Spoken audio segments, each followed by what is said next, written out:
கிறிஸ்துவில் அன்பானவர்களே, ஆண்டவரும் இரட்சகருமான இயேசு கிறிஸ்துவின் விலையேற பெற்ற நாமத்திலே உங்களை வாழ்த்துகிறேன். கர்த்தர் உங்களை ஆசீர்வதிப்பார். இன்றைய அனுதின உணவிற்காக கர்த்தர் நமக்கு கொடுக்கிற வார்த்தை ரோமர் 14ஆம் அதிகாரம் 1வது வசனம். விசுவாசத்தில் பலவீனம் உள்ளவர்களை சேர்த்து கொள்ளுங்கள், ஆனாலும் அவனுடைய மன ஐயங்களை குற்றமாய் நிர்ணயிக்காமல் இருங்கள் அப்படிங்கிறது. அதாவது விசுவாசத்தில் பலவீனம் உள்ளவர்களை சேர்த்து கொள்ளுங்கள், அவர்களுடைய ஐயங்களை குற்றமாய் நிர்ணயிக்காமல் இருங்க அப்படிங்கிறது. இப்போ விசுவாசம் உள்ளவன் விசுவாசத்தில் பலவீனம் உள்ளவன் யார்? அவன் என்ன பண்ணுவான்? விசுவாசத்தில் பலன் உள்ளவன் யார்? அவன் என்ன பண்ணுவான் அப்படின்னா, முதல் விசுவாசத்தில் பலனாக இருக்கிறவனை பற்றி சொல்லிடுறேன். இப்போ விசுவாசத்தில் பலன் உள்ளவன் என்ன பண்ணுவான்னு கேட்டிங்கன்னா, கர்த்தரிடத்தில் ஒரு நன்மையை பெற்றுக்கொள்வதற்காக காத்திருப்பான். ஏன்னா ஆண்டவர் சொல்லியிருக்கிறாரு, அதை செய்யாமல் இருக்க மாட்டார். எனக்கு அவர் வாக்கு கொடுத்துருக்கிறாரு, அதை செய்யாமல் இருக்க மாட்டார், கண்டிப்பாக செய்வார். தாமதம் ஆகுது அப்படிங்கிறதுனா ஏதோ ஒரு நன்மைக்காக தான் கர்த்தர் தாமதிக்கிறார் அப்படின்னு விசுவாசத்தில் பலம் உள்ளவன் என்ன பண்ணுவான்னு கேட்டிங்கன்னா, வெயிட் பண்ணிகிட்டே இருப்பான். இப்போ நாம் கூட சில நேரங்கள் என்ன பண்ணுறோம், நம்முடைய காரியம் ஏதாவது ஒன்று நிறைவேறலை, நம்முடைய செயல் ஏதாவது ஒன்று நிறைவேறலை அப்படின்னா நம்ம வெயிட் பண்ணிகிட்டு இருக்கிறோம். ஆண்டவரோட சமூகத்தில் அனுதினமும் போய், ஆண்டவரே எனக்கு எப்படியாவது இந்த காரியத்தை நீங்கள் நிறைவேற்றி கொடுக்கணும்னு சொல்லி கர்த்தரோட சமூகத்தில் காத்திருக்கிறோம். ஏன்னா நாம் ஏற்கனவே நம்ம பலவீனமாக இருந்தவங்க தான். ஆனால் நமக்கு எப்படி மற்றவர்கள் நமக்கு கற்றுக் கொடுத்தார்களோ அந்த கற்றுக் கொடுத்தலை ஏற்றுக்கொண்டு நாம் காத்திருந்தோம், பெற்றுக்கொண்டோம். இப்போ கண்டிப்பாக கர்த்தர் நமக்கு செய்வார் அப்படிங்கிற நம்பிக்கை நமக்குள்ளே வந்ததுனால நாம் விசுவாசத்தில் ரொம்ப பலனாக இருக்கோம்.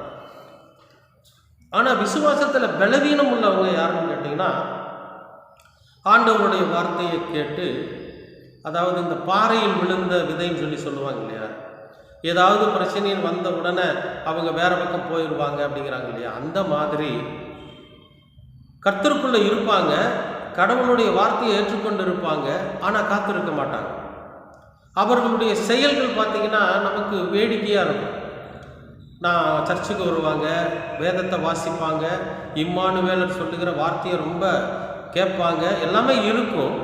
ஆனால் என்ன நடக்கும்னு கேட்டிங்கன்னா, அவர்கள் ஏதாயிலும் ஒரு காரியத்திற்காக வேண்டுதல் செய்கிற போது அது நிறைவேறுவதற்கு தாமதமானால் உடனே அதுக்கு வேற வழியை தேடுவாங்க, வேறொரு மார்க்கத்தை சார்ந்து போயிடுவாங்க, அல்ல வேற ஏதாவது மனிதர்கள் காட்டுகிற வழியில் அவங்க போயிடுவாங்க. இதையெல்லாம் பார்க்குறப்ப நமக்கு என்ன தோணும் அப்படின்னா, என்னடா இவங்க இப்படி இருக்கிறாங்க, இவங்க உண்மையிலேயே கடவுளை ஏற்றுக்கிட்டாங்களா இல்லையா, போய் இவங்களுக்கு போய் நம்ம சுவிசேஷம் சொன்னோமே, போய் இவங்களை போய் நம்ம ஆலயத்துக்கு கூட்டிகிட்டு போனோமே, இவங்களை நம்ம கடவுளோட பிள்ளை நினச்சி ஏமாந்துட்டோமே அப்படின்னெல்லாம் அவர்களை குறித்து நாம் தப்பான ஒரு அபிப்பிராயத்தை கொண்டு வர வேண்டாம்னு சொல்கிறார். அப்படி பலவீனம் உள்ளவர்கள், விசுவாசத்தில் பலவீனமாக இருக்கிறவங்கள நீங்கள் பார்த்தீங்கன்னா அவங்கள கூட சேர்த்திக்கிங்கிற. ஏன்னா நாமும் ஒரு காலத்தில் பலவீனம் உள்ளவர்களாக தான் இருந்தோம். அன்றைக்கு நம்மையும் ஒரு சிலர் சேர்த்து வைத்து கொண்டு நமக்கு விசுவாசம்னா என்ன, கடவுள் நம்பிக்கைனா என்ன, கடவுளிடத்திலிருந்து ஒரு நன்மையை பெற்றுக்கொள்வதுனா என்ன அப்படிங்கிற அந்த ஒரு காரியத்தை நமக்கு மற்றவர்கள் கற்றுக் கொடுத்ததுனால நாம் அதை கற்றுக்கொண்டு காத்திருந்தோம், பெற்றுக்கொண்டோம். அதே மாதிரி அவர்களையும், அதாவது விசுவாசத்தில் பலவீனமாக இருக்கிறவங்க, கடவுள் எனக்கு செய்வாரோ செய்ய மாட்டாரோங்கிற இருமனம் உள்ளவங்க, இந்த காரியம் எனக்கு நிறைவேறாமல் போயிருச்சேன்னு மன துக்கத்தில் இருக்கிறவங்க, இவங்களையெல்லாம் பார்த்தா நீங்கள் சேர்த்துக்குங்க, சேர்த்து வைத்து கொண்டு அவர்களுக்கு கர்த்தருடைய பொறுமையை, கர்த்தருடைய கிருபையை எடுத்து சொல்லுங்க. அப்படி சொன்னாதான் அவங்க என்ன பண்ணுவாங்கன்னா, ஓ நாம் பலவீனமாக இருக்கிறோம், நாம் அவநம்பிக்கையாக இருக்கிறோம், உண்மையிலேயே கர்த்தர் நமக்கு நன்மையானதை செய்வார், இவங்களுக்கெல்லாம் செஞ்ச மாதிரி நமக்கும் அவர் செய்வார் அப்படிங்கிற அந்த நம்பிக்கை அவர்களுக்குள்ள வரும். சரி, அதனால் நமக்கு என்ன பிரயோஜனம், அதை யோசிக்கணும் இல்லையா. யாரோ எப்படியோ போயிட்டு போகிறாங்க அப்படி கூட விட்டுறலாம். ஆனால் ஆண்டவர் என்ன சொல்கிறாருன்னா, இயேசு கிறிஸ்து அப்படி விடலை நம்மளை. நம்மளையெல்லாம் வந்து அவன் எவனோ என்னமோ பண்ணிட்டு போகிறான், அவன் பாவத்தில் விழுந்தா எனக்கு என்ன அப்படின்னு அவர் விட்டுட்டு போகலை. அதிகபட்சமான தியாகமாகிய தன் ஜீவனையும் கொடுத்து நம்மை அவர் சேர்த்து கொண்டார். ஆனால் நாம் அந்த அளவுக்கு செய்யலைன்னா பரவாயில்ல, அவர்களை விசுவாசத்தில் பலமுள்ளவர்களாக நம்ம மாற்றணும். அவர்களை குற்றப்படுத்தக்கூடாது.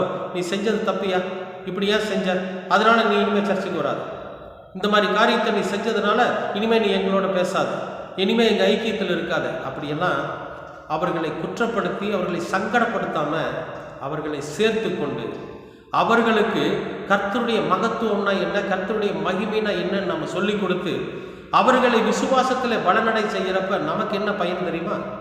நம்முடைய பெயர் ஜீவ புஸ்தகத்தில் எழுதப்படும். ஒரே ஒரு மனிதனை விசுவாசத்தில் பலமுள்ளவனாக மாற்றினா நம்முடைய பெயர் ஜீவ புஸ்தகத்தில் எழுதப்படும். அன்பானவர்களே, அப்படி ஒரு பாக்கியத்தை நாம் பெற்றுக்கொள்ள வேண்டும் என்பதற்காகத்தான் இம்மானுவேலர் இப்படி ஒரு அறிவுரையை நமக்கு சொல்கிறார். அதனால் உங்கள் வீட்லேயோ உங்கள் சொந்த பந்தத்திலையோ உங்கள் நட்பு உங்களுடைய சுற்றுப்புறங்கள்லையோ யாராவது விசுவாசத்தில் கொஞ்சம் பலவீனமாக இருக்கிறாங்கன்னு வைங்களேன், அவங்கள என்ன பண்ணாதீங்க, குற்றப்படுத்தாதீங்க, அவர்களை ஒதுக்கிறாதீங்க. ஏன்னா அவர்களும் கர்த்தரோட பிள்ளைகள் தான். அதனால் அவர்களை பலப்படுத்தி விசுவாசத்தில் பலனடைய செய்ய கர்த்தர் உங்களுடைய பெயரை ஜீவ புஸ்தகத்திலே எழுதுவார். விசுவாசிக்கிறீங்களா? விசுவாசத்தில் பலனாக இருக்கிறீங்களா? ஜெபம் பண்ணுங்க. அன்பின் பரலோக பிதாவே, அருமையான நல்ல இந்த அனுதின உணவிற்காக நன்றி. இந்த நாளை நீர் ஆசீர்வதித்து கொடுத்திருக்கிறீர், அதற்காகவும் நன்றி. விசுவாசத்தில் பலவீனம் உள்ளவனை நாங்கள் ஒதுக்கி அவர்களை கேலி கிண்டல் செய்து அவர்களை குற்றப்படுத்தாமல் அவர்களை எங்களோடு சேர்த்து கொண்டு விசுவாசத்தில் பலனடைந்து கர்த்தருடைய பொறுமையை எடுத்து கூறி அவர்களும் கடவுளுக்குள்ளே நிலைத்திருக்க செய்ய நீர் எங்களுக்கு கிருபையும் ஞானத்தையும் பொறுமையும் தர வேண்டுமாய் சொல்லிக்கிறோம். தொடர்ந்து மது வார்த்தைகள் எங்களை வழிநடத்தட்டும். இரட்சகராம் இயேசு கிறிஸ்துவின் வழியாய் கேட்கிறோம் நல்ல பிதாவே. ஆமேன், ஆமேன், ஆமேன்.